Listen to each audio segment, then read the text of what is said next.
Bien, queridos hermanos, vamos a continuar nuestro estudio allí en la carta a los Efesios. Por favor, abra su Biblia.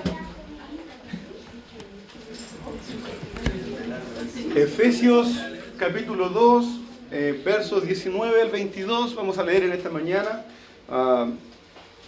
Y es lo que vamos a estar estudiando también hoy.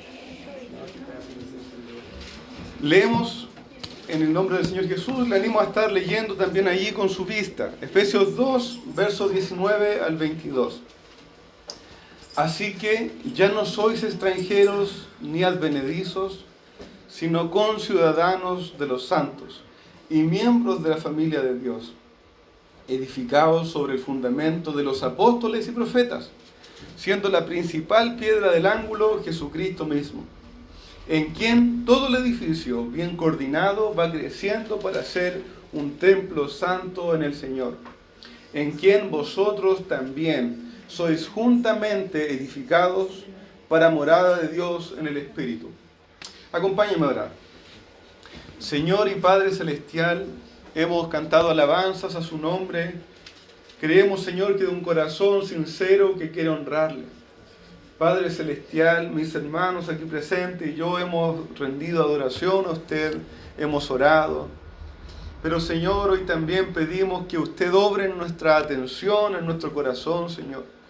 Obre en nuestras vidas, permítanos estar atentos. Sabemos por tu palabra que tú a diferentes personas pusiste en tu corazón el estar atentos a tu palabra y creer. Padre Celestial, te rogamos ese obrar en esta mañana. Señor, obrar por el que oramos por toda la semana, durante la reunión de oración. Clamamos a ti, Señor, que tu palabra obre en nuestras vidas. Señor amado, yo te ruego que traigas convicciones profundas a nuestras vidas, Señor. Que este tiempo sea el que marque nuestra semana. Señor, que no sea un simple tiempo de observación, de aburrimiento, de contemplación, sino que sea un tiempo en el que tu palabra obre en nuestras vidas y marque cómo desarrollamos nuestras vidas fuera de este lugar. Señor amado, yo te lo ruego, obra desde los más jóvenes, Señor. Los que tienen, Señor, hay un corazón más impetuoso. Señor, quizás un corazón que aún está madurando. Obra en sus corazones. Yo clamo a ti, Señor, por mis hermanos, Padre Celestial, que aún están creciendo.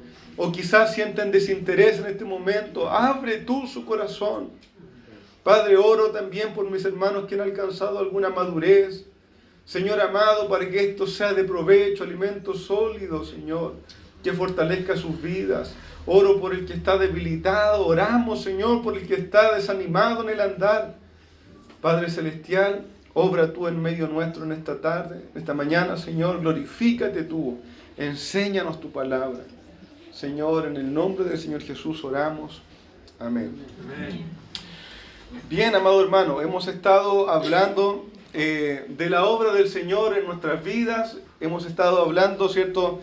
En el capítulo 2, la semana pasada estuvimos hablando de aquella paz que el Señor hizo, ¿cierto? Si usted se recuerda, creo que es bueno y muy sano estar recordando, estar repasando cada semana lo que vimos un poco la semana pasada, porque sepa usted que estamos yendo a través de la Biblia. No estamos tomando solamente ciertas partes, sino que estamos yendo a través de la Escritura para que yo y usted las conozcamos bien, la palabra del Señor.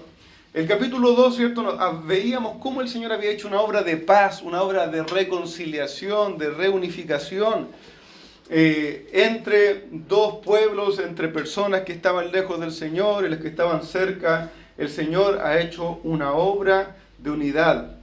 Al principio del capítulo 2 de Efesios nos explica cómo Dios, o que Dios ha reconciliado al hombre pecador en su generalidad con Dios Santo, con el Dios Santo. El capítulo 2, en sus versos 4 al 6, va a decir lo siguiente, en Efesios. Dice: pero Dios, que es rico en misericordia, por su gran amor con que nos amó, aun estando nosotros muertos en pecados, nos dio vida juntamente con Cristo. Por gracia sois salvos. Y juntamente con Él nos resucitó y asimismo nos hizo sentar en los lugares celestiales con Cristo Jesús. Nos va a hablar de la generalidad cada hombre está en pecado, cada hombre está muerto, cada hombre está alejado de Dios, pero Dios ha llamado a hombres y mujeres, ha llamado a salvación a hombres y mujeres y las ha reconciliado consigo mismo, ha hecho la paz entre Dios y el hombre. Pero también en el capítulo 2, Pablo, y ahí guiado por el Espíritu Santo, la palabra del Señor nos va a enseñar algo interesante también. Cómo el Señor ha hecho la paz también de los gentiles para con Dios y de los gentiles con los judíos. ¿Recuerdan lo que eran los gentiles? ¿Alguien se recuerda qué es un gentil? Los no judíos. Los no judíos, muy bien. En este caso no está refiriéndose a una persona muy amable o muy bien dispuesta, ¿cierto? No está hablando de gentileza, está hablando de las personas no judías, ¿cierto? Y hablábamos que ahí en el templo el no judío estaba excluido, ¿cierto? Estaba lejos, no se podía acercar. El judío decía, había un refrán, ¿cierto? Que decía, gracias Señor por no ser gentil, mujer, o sea, es fuerte, dice, por no ser perro, gentil o mujer, decía muchas veces. Entonces necesitamos entender que había una separación, una lejanía. Estaban apartados estos dos pueblos. El pueblo que el Señor había llamado, pero que se había llenado de orgullo, se había llenado de lejanía, se había llenado de religiosidad. Y los gentiles que vivían su vida en pecado sin conocimiento de Dios, sin entender que Dios existía, un Dios verdadero, sin esperar las promesas, estaban absolutamente separados. Veíamos la semana pasada, ¿cierto?, a través del capítulo 2, que el Señor vino a dar aquella paz que era imposible conseguir. El Señor Jesucristo vino a proclamar y a establecer una paz que era imposible conseguir. Como hablábamos la semana pasada, una paz gloriosa, diferente. Escuche lo siguiente, había dos pueblos. Uno era la descendencia de Abraham según la carne. Los otros no eran descendencia de Abraham. Unos llevaban en su cuerpo una marca, la circuncisión, marca de que ellos eran parte del pacto de la promesa. Y los hacía ciudadanos de Israel. Los otros no sabían que existía el Dios verdadero, no lo conocían, no esperaban en las promesas de Dios, vivían sin esperanza eterna ninguna, no eran ciudadanos de Israel. Pero hemos visto cómo en Cristo, ahora los que eran de estos dos grupos diferentes, el Señor los ha unificado en paz. Es lo que el verso 13 va a decir. En Cristo los que eran dos pueblos han sido hechos un pueblo. El Señor ha sacado de en medio la ley, pues ni el judío podía cumplirla, ni tampoco el gentil. Ninguno de los dos podían cumplirla. Solo Cristo vino y pudo cumplir aquella ley. Cristo, con una vida santa según la ley, y en su muerte en nuestro lugar, anuló el poder que tenía la ley de condenarnos. Y de ambos pueblos hizo uno nuevo, hizo un nuevo grupo de hombres, una nueva humanidad. Cuando dice allí que hizo de los dos un nuevo hombre, está diciendo es una nueva humanidad, una. En Cristo no hay judío ni gentil. Otro pasaje va a decir no hay bárbaro ni escita, no hay griego, no hay mujer ni varón. Todos en Cristo somos uno, y así el Señor también nos ve. Nos dice que por medio de un solo sacrificio, que Cristo en su propio cuerpo mató las enemistades que separaban estos dos grupos, que Él en su cuerpo mató las enemistades, mató toda separación que había entre los dos. Nos va a decir que por un solo sacrificio y por un mismo espíritu entramos los dos al Padre. Tanto el judío como el gentil, ambos ahora en una sola fe, solo en la fe de Cristo pueden acercarse al Padre confiadamente. Fuera de Cristo, esta no es una paz universal. Hermanos, esto no es universalismo. Fuera de Cristo, los que hoy están fuera de Cristo, aún ese hombre está separado de Dios, aún ese judío lucha con ese gentil, aún el gentil no conoce al Señor. Solo en Cristo se logra esta paz y esta unión que el Señor puede lograr. Hermano, tenga todo esto en mente, vaya masticándolo, medítelo en su semana. No llegue de un domingo a otro sin haber reflexionado las palabras que el Señor nos permite escuchar. El verso 19 del capítulo 2, que vimos un poco la semana pasada, dice: Así que ya no sois extranjeros ni advenedizos, sino conciudadanos de los santos y miembros de la familia de Dios. Hermanos, ahora somos parte del pueblo de Dios. Ahora delante de Dios no somos más. ¿Se acuerda que decíamos extranjeros ni advenedizos? Significaba no somos ni desconocidos ni extranjeros. No somos ni desconocidos ni recién llegados de otro lado. Ahora en Cristo somos conciudadanos de la ciudadanía del Señor. Somos familiares, somos familia de Cristo, familia del Señor. Ya no estamos lejos, ahora hemos sido acercados. Recuerdan que hablábamos de que la palabra del Señor dice que los que estaban lejanos han sido hechos cercanos.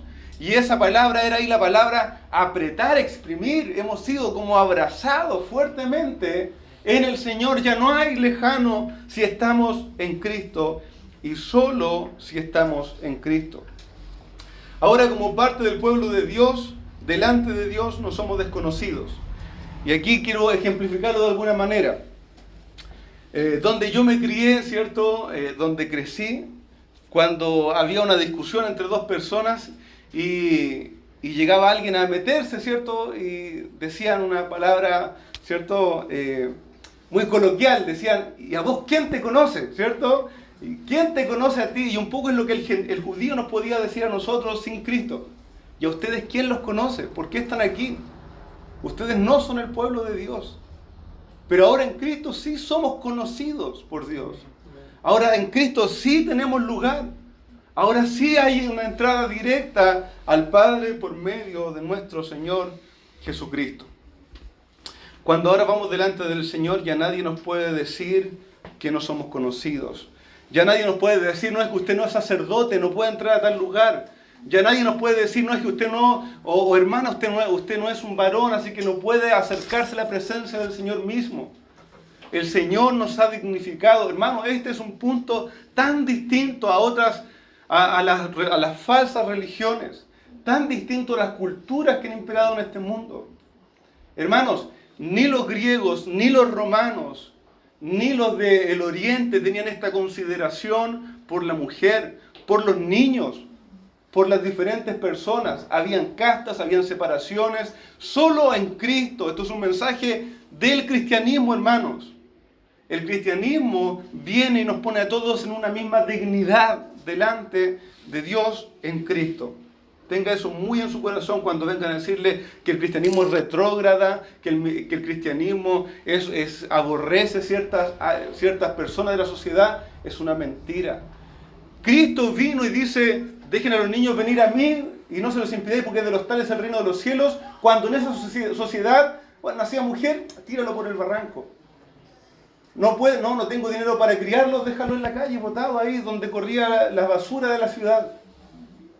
El cristianismo es absolutamente distinto y adelantado a cualquier cultura que hubo en el tiempo de nuestro Señor Jesucristo.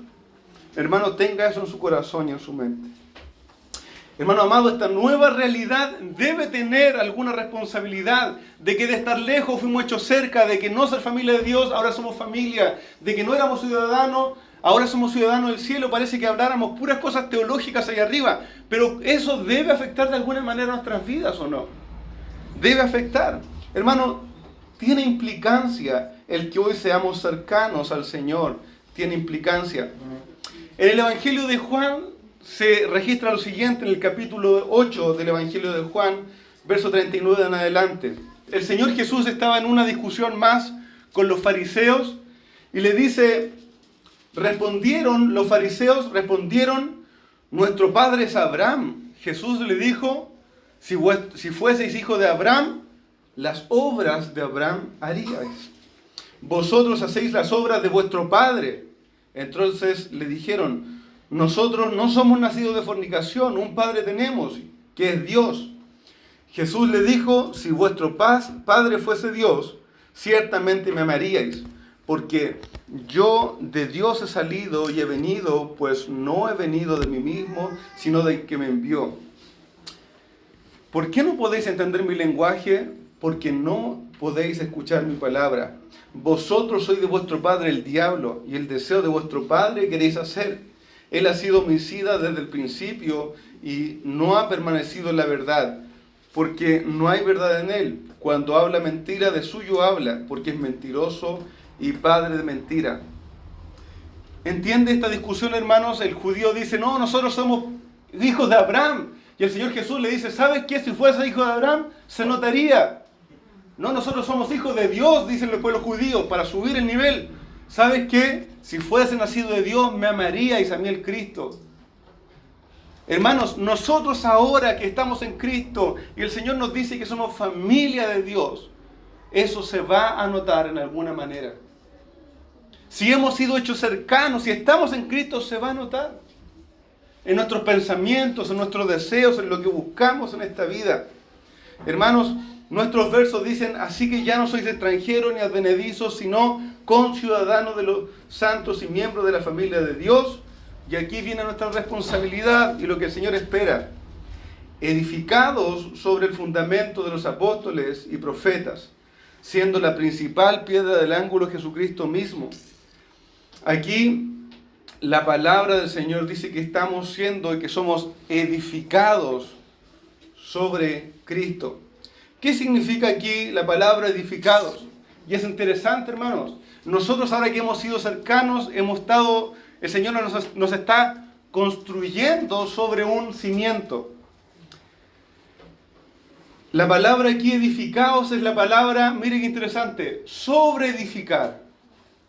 La palabra edificar no es partir de cero, sino que es sobre edificar. Y quizás los que conocen de construcción van a ir entendiendo un poquito más, si no también lo voy a explicar. El Señor ha puesto un fundamento. Nosotros como creyentes del Señor Jesucristo, como salvos por la fe en el Señor Jesús, estamos puestos sobre un fundamento. ¿Cuál es el fundamento según este pasaje? El Señor Jesucristo, pero también las enseñanzas de los apóstoles y profetas. Nosotros ahora como creyentes estamos siendo edificados para el Señor sobre un fundamento, una base, que es las enseñanzas apostólicas y de los profetas. Pablo va a decir lo mismo en 1 Corintios capítulo 3, verso 9 en adelante. Mire, voy a leer. Porque nosotros somos colaboradores de Dios y vosotros sois labranza como una siembra de Dios, pero también edificio de Dios. Conforme a la gracia que de Dios me ha sido dada, yo como perito arquitecto puse el fundamento y otro edifica encima. Pero cada uno mire como sobreedifica, ahí nuestra palabra. Porque nadie puede poner otro fundamento que el que está puesto, el cual es Jesucristo. Si sobre este fundamento alguno edificare, oro, plata, y ahí empieza a hablar de que la edificación del cuerpo, la edificación de lo que uno está viviendo, nosotros hemos venido a ser pueblo del Señor y el Señor nos está edificando y nosotros estamos edificando también sobre la base que el Señor nos ha dado. Y aquí va a decir que nuestras obras y nuestra forma de vivir el cristianismo, nuestra obediencia a la palabra, es como Dios va edificando sobre el fundamento de Cristo y de los apóstoles un edificio, un templo santo al Señor para adorarle a Él. Hermanos, no se pierdan esto. Miren, hemos sido hechos cercanos. El Señor nos ha dado un cimiento establecido, esa es la base, la salvación en Cristo, las enseñanzas apostólicas. Sobre eso el Señor está edificando con nuestras vidas, en base a la obediencia a la palabra del Señor, un edificio espiritual, un edificio de alabanza y de adoración al Señor. Mire, la palabra del Señor nos va a decir en nuestro pasaje en Efesios que Cristo mismo es la piedra angular. Esto significaba la piedra que daba la base, los ángulos a la construcción. ¿Cierto? Cristo mismo es la base de toda la construcción, pero a eso le falta un radier, digamos, un piso, una base, ¿cierto? Cristo es la base angular, pero el Señor completa esa base sobre la cual edificar con las enseñanzas apostólicas y de los profetas. Hermano amado, esa es la base sobre la cual nosotros vamos a edificar encima. ¿Cuántas veces se echa ese cimiento? ¿Cuántas veces se pone ese cimiento de Cristo mismo y de la enseñanza apostólica para poder construir encima? ¿Cuántas veces? Una vez, ¿cierto? ¿Cierto? No hay que poner muchas veces ese cimiento. una sola vez se va a poner el cimiento. Los fundamentos se ponen una sola vez y sobre ello se pone la construcción. Y toda la construcción se pone por sobre los cimientos. Hermano amado, si allá en el sitio donde vamos a construir o donde vayamos a construir, un hermano que es ingeniero en construcción me dijo, donde vayas a poner una pared tienes que hacer un fundamento. Donde tú vayas a levantar una pared sólida, tú tienes que hacerle primero hacia abajo unos 60 centímetros de piedra, cemento, algo firme que se ancle al piso y solo sobre eso tú puedes edificar. Nosotros no podemos empezar a edificar en cualquier parte. Si yo edifico en un lugar que no es el cimiento, ¿qué va a pasar con eso? Cualquier temblor de nuestro país lo va a botar. A mí me daba un terror porque yo en un tiempo vivía en Buenos Aires, en Argentina. Como allá no hay terremotos, no hay normalmente temblores, la gente construía cemento encima de la tierra y de ahí para arriba. Y unos ladrillos bien, con harto espacio. Entonces, decía, ¿en qué momento va a temblar y se va a caer todo esto? No, aquí ellos no tienen temblores, pero la vida del cristiano sí tiene temblores. Y todo lo que no esté en el fundamento de Cristo y los apóstoles se va a caer, hermanos. Y cuando Cristo lo pruebe delante de él, se va a quemar. La palabra del Señor nos dice que debemos sobreedificar sobre el fundamento que ya está echado, ya está puesto. Aquí vamos a hablar un poquito quizás de un tema secundario, pero que es bueno tratar en nuestro tiempo. Lo que les decía, hermanos, ¿es posible poner de nuevo el cimiento cuando voy en el tercer piso? ¿Tiene una lógica eso? No, el cimiento está anclado al piso. Hay una sola vez en la cual se echa el cimiento y la cual se establecen las bases. Yo me recuerdo cuando trabajaba en la construcción que había una cuadrilla, un grupo que eran los hormigoneros, ¿cierto? Los que echaban el cemento. Y ellos hacían toda la obra gruesa, eran hombres con botas, casi siempre hombres rudos, siempre había que mover los vibradores, había que mover cosas pesadas, ¿cierto? Y estos hombres rudos estaban ahí en toda la faena de obra gruesa. Pero saben que se terminaba de construir la obra gruesa y ellos se iban a otra construcción. No estaban más, no llegaban nuevos hormigoneros porque la obra gruesa ya estaba hecha. De la misma manera, el tiempo de los apóstoles y de los profetas fue un tiempo para sentar las bases en el Evangelio del Señor Jesucristo y perpetuar sus enseñanzas. ¿Qué quiero decir con esto? Hermanos, hoy si usted ve alguna publicidad o personas que se llaman a sí mismos apóstoles, están totalmente fuera de lugar y no es bíblico. El tiempo de los apóstoles fue un tiempo de fundación, un tiempo de establecer la doctrina que ellos recibieron de Cristo y transmitirla de manera oral o escrita a la iglesia para que tuviera un cimiento firme sobre el cual sobreedificar, no inventar cimientos nuevos. No es la palabra edificar de hacer un hoyo, es sobreedificar. Toda la iglesia posterior al tiempo de los apóstoles solo nos toca sobreedificar. Hermano amado, tenga cuidado de esto, tenga ojo de esto, porque hay muchos engañadores hoy que andan por el mundo llamándose apóstoles a sí mismos. Que el apóstol Billy Munster, que el apóstol Maldonado, que el apóstol Paul Ángel Astudillo en San Bernardo. Falsos apóstoles, falsos, porque no existen, no podemos echar el fundamento de nuevo. El Señor no va a revelar una cosa nueva a ellos. Fue un tiempo y en eso debemos perseverar. Hermanos amados, la palabra del Señor nos enseña estas cosas. En Efesios, nuestro pasaje dice que nosotros somos edificados sobre el fundamento que ya está puesto, de apóstoles y profetas, siendo la principal piedra del ángulo Jesucristo mismo, en quien todo el edificio, bien coordinado, va creciendo para ser un templo santo al Señor, en quien vosotros también sois juntamente edificados para morada de Dios en el Espíritu. Hermanos amados, sobre el fundamento que hemos hablado, se está edificando la iglesia.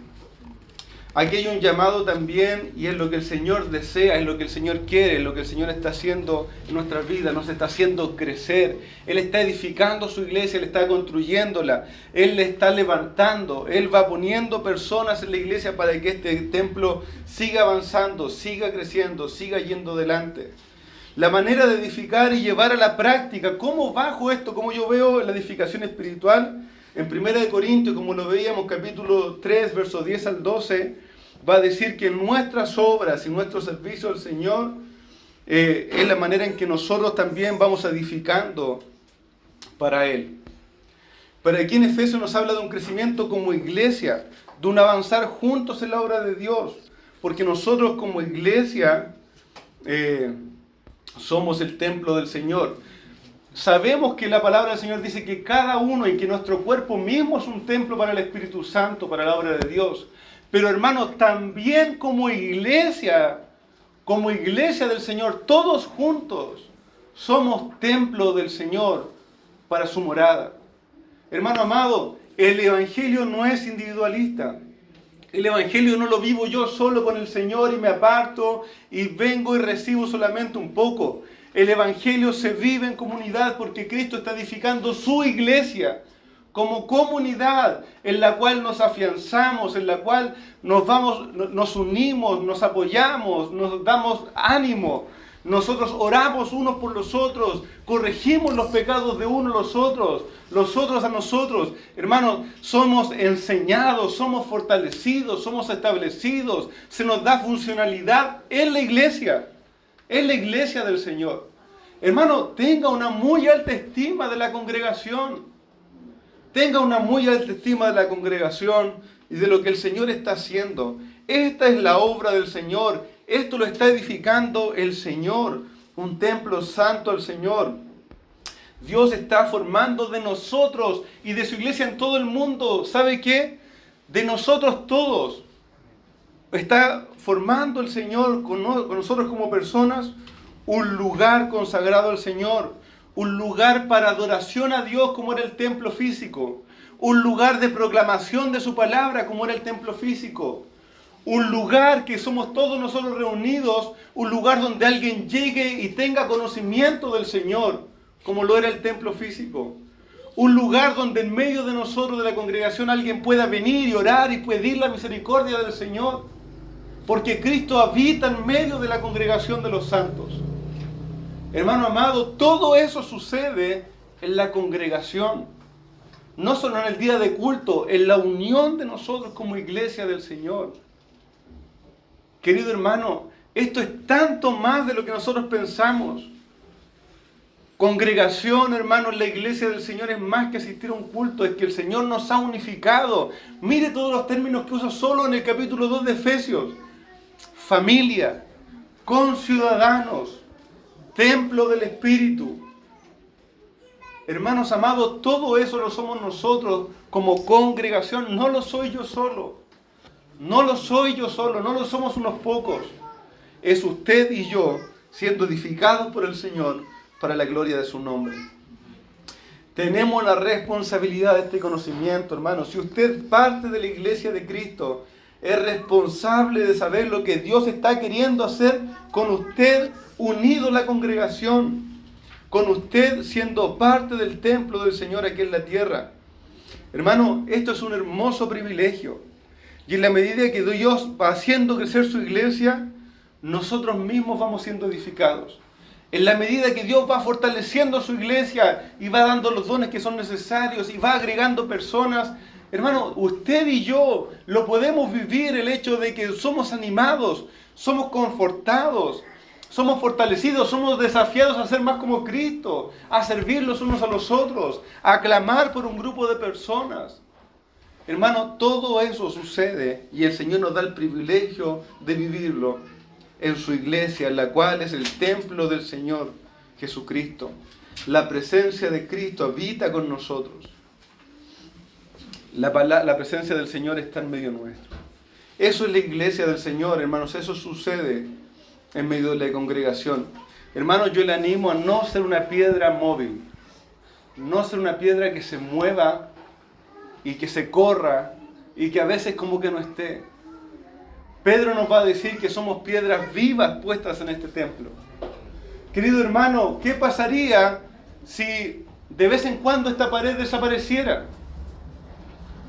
¿Qué pasaría, hermano amado, si de vez en cuando yo no supiera qué pared va a desaparecer o se va a hacer un momento de cartón y después va a ser sólida de nuevo?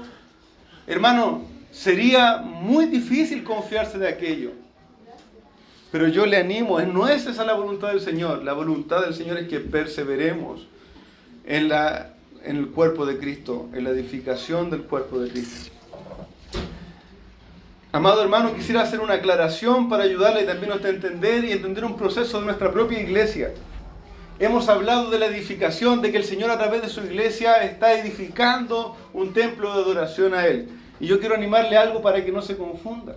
Como iglesia local estamos en el proceso y orar porque el Señor nos permita construir un edificio, ¿cierto? En otro lugar. Pero amado hermano, eso no es, y yo entiendo que a veces usamos la palabra por costumbre, pero eso no es construir una iglesia. Eso es construir un edificio para la iglesia. Amado hermano, usted y yo somos la iglesia del Señor, el templo del Señor aquí en la tierra. El lugar donde las personas van a mirar y van a decir, allí está Dios, somos nosotros reunidos en una calle de tierra, en una plaza o en un edificio propio.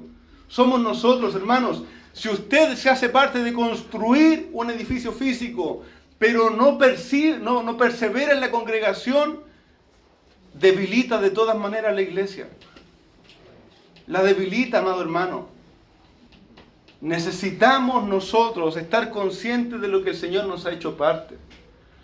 Hermano amado, puede que lo que vayamos a construir sea de material liviano, ligero, de tapas de pino, que es la tabla más barata, ¿cierto? Con palos delgados. Pero si hay una iglesia que se ama, que quiere glorificar a Dios, que ama su palabra, que se está discipulando, que está evangelizando, allí va a haber un templo santo al Señor, formado por personas que le adoran, formado por personas que Él está edificando en su cuerpo. No nos confundamos. Es un privilegio, una bendición construir algo físico, amén, gloria a Dios por eso. Pero somos nosotros la iglesia del Señor. Primera de Pedro capítulo 2, versos 1 al 10. Es un buen párrafo, hermano, pero no podemos perder de leerlo juntos. Dice Primera de Pedro capítulo 2. Desechando pues toda malicia, todo engaño, hipocresía, envidia y todas las detracciones, desead como niños recién nacidos la leche espiritual no adulterada, para que por ella crezcáis para salvación, si es que habéis gustado la benignidad del Señor. Miren lo que dice: acercaos a Él, piedra viva, desechada ciertamente por los hombres, mas para Dios escogida y preciosa. Vosotros también, como piedras vivas, sed edificados como casa espiritual y sacerdocio santo, para ofrecer sacrificios espirituales aceptables a Dios por medio de Jesucristo. Por lo cual también contiene la Escritura: he aquí, pongo en Sión la piedra principal del ángulo, escogida y preciosa, y el que creyere en Él no será avergonzado. Para vosotros, pues, los que creéis, Él es precioso. Pero para los que no creen, la piedra que los edificadores desecharon ha venido a ser cabeza del ángulo, y piedra de tropiezo y roca que hace caer. Porque tropiezan en la palabra, siendo desobedientes, a lo cual fueron también destinados. Mas vosotros sois linaje escogido, real sacerdocio, nación santa, pueblo adquirido por Dios, para que anunciéis las virtudes de aquel que os llamó de las tinieblas a la luz admirable. Vosotros que en otro tiempo no erais pueblo, pero que ahora sois pueblo de Dios, que en otro tiempo no habíais alcanzado misericordia, pero que ahora habéis alcanzado misericordia. Hermano amado, viva esto. Nosotros nos hemos acercado a la piedra angular, que es el Señor Jesucristo mismo, a la piedra viva. Y se nos ha dado un cimiento de las enseñanzas de los apóstoles y profetas. Amado, para que nosotros sobre ella Dios obrando y nosotros obrando, se edifique la iglesia del Señor Jesucristo. Amado hermano, si usted piensa en esto, nosotros somos templo del Señor. Yo le animo a pensar en esto para finalizar. Piensa en el templo, piensa en la función que cumplía el templo. Si bien se reunía allí toda la congregación en los días de reposo, pero ¿sabe qué? En el templo había continuamente sacrificio de alabanza al Señor. Siempre subía humo de alabanza al Señor. Siempre estaban encendidas las luces del templo.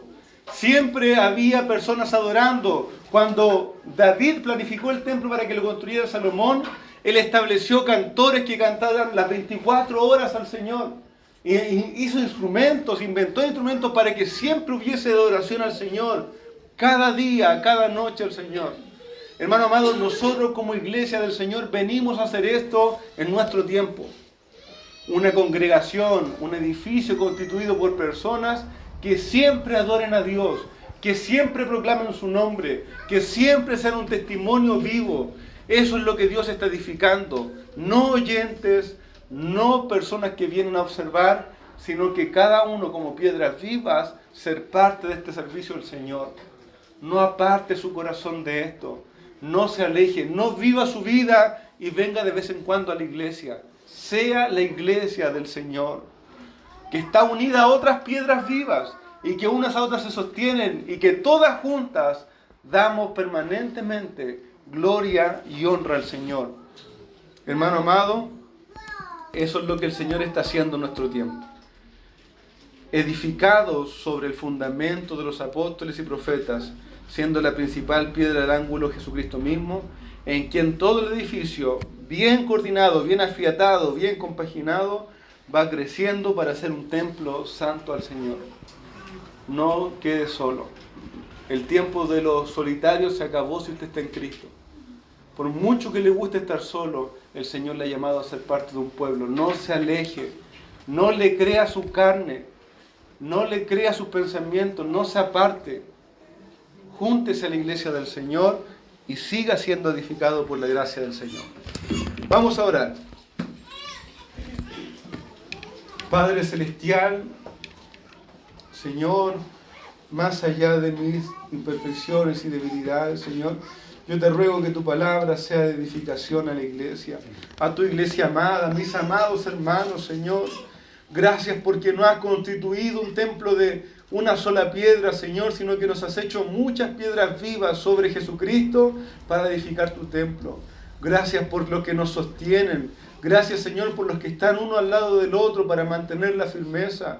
Gracias, Señor, porque tú has puesto personas que vayan dando dirección, que vayan dando apoyo, que vayan dando fortaleza. Gracias, Señor, porque donde hay algunos que son más débiles entre otros, podemos rodearles y sostenerles. Señor amado, gracias porque, Señor, tú nos vas edificando. Gracias porque esto no es solo una obra humana, sino que está todo dirigido por ti, Señor, instruido por ti, dado por ti.